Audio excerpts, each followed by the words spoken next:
Magandang araw sa ating lahat dito sa Kabibo! Ako nga pala si Harold M. Legaspi. Ako si Lance Mendita. Ako si Christ Leor Dupes. Ako si Elmi Olalan. Ako si Casey Viernes. At ako naman si Lizelle Caluya. Ito ang Kabibo! Isa na naman pong malawakang pag-unawa ang ating tatalakayin sa morning na ito tungkol sa student career. Kayo nga ba mga kabibo? Anong unang pumapasok sa isip nyo kapag binabanggit ang word na career? Kagaya na lamang sa'yo, kabibo Harold, maari mo bang i-share sa amin ang career mo nung bata ka pa? Anong gusto mong matupad? Nung bata ako, gusto kong maging sundalo. Ano lang?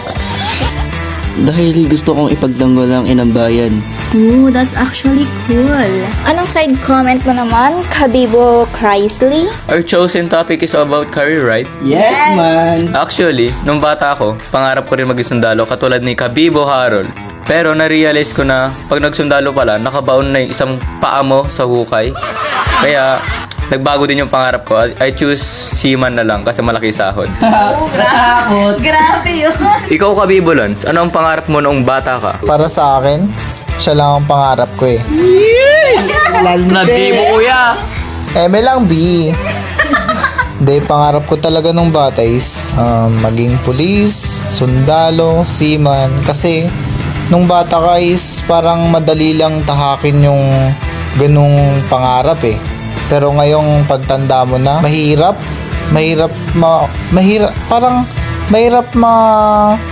mabuhay sa mundong ito ay. True! Tama, kabibo. Ikaw, Kabibuela, anong pangarap mo nung bata ka? Actually, nung bata ako, pangarap ko talaga mag-teacher eh. Kaso, maikli yung pasensya ko eh. Kaya nag-HM na lang ako. Sa totoo Pikunin! Sa totoo lang. Grabe, mga kabibo, ano? Ang lalalim na mga hugot nila. Yung isa pikunin, yung isa takot, yung isa naman ay maharot. Tama. Pero at all, we all know that life is hard.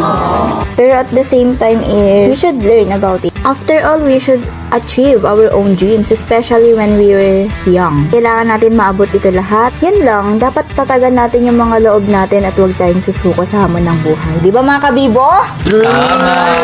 Okay, so since we were talking about overcome, kayo mga kabibo, isa-isa kayo, paano nyo na-overcome yung mga bagay na akala nyo mahirap pala? Especially sa pangarap natin, paano nyo na-overcome, paano nyo nakakaya? Like for me mga kabibo, di ba?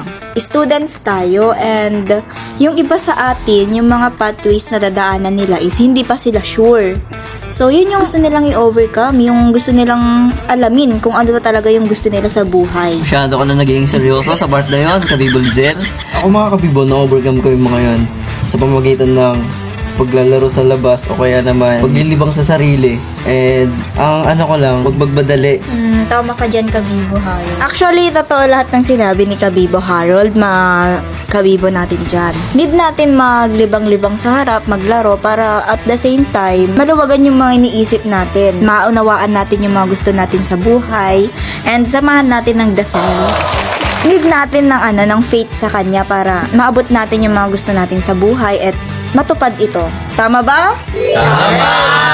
Kayo ba mga kabibo, ano ba yung ma-advise nyo sa mga student na nakikinig? Good choice. Simulan natin kay Kabibo Lizel. Ang advice ko lang is simple words lang. There's there's so much ahead of you and lagi mong tatandaan na unahin yung pangarap bago iba pa. Next naman si Kabibo Harold. Naman. Na naman. Ang ma-advise ko lang sa inyo is huwag kayong magmamadali sa tatahakin yung landas at stay positive, mga friend.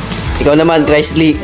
Gaya nga nasabi ni Kabibo Harold, huwag mong madali sa tatahaking landas. Kasi mahaba yung panahon natin para pag-isipan kung ano yung gusto nating tatahakin.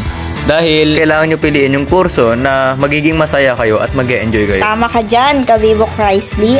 Actually, happiness is gold talaga. Diba? Tama. Ikaw naman, Kabibo Ella. Ako naman, ang ma-advise ko sa inyo is tiwala lang sa sarili. At huwag nyong papakinggan yung mga sinasabi sa inyo ng ibang tao. Gawin nyo lang silang inspirasyon sa inyong buhay. At higit sa lahat, syempre, kailangan natin magdasal at tiwala sa Panginoon. Ikaw naman, Kabibo Casey, anong ma-advise mo? May i-advise ko lang ay mag-aral kayo ng mabuti hanggat may nagpapaaral sa inyo para may magandang kinabukasan kayo. Ano mga kabibo? napahaba na naman po ang ating usapan. Sana ay natutunan kayo ngayong araw. Sana nga.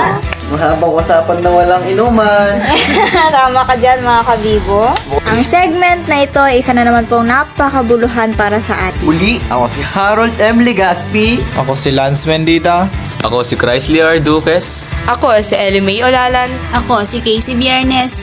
At ako si Lizelle Caluya. Hanggang sa muli mga kabibo!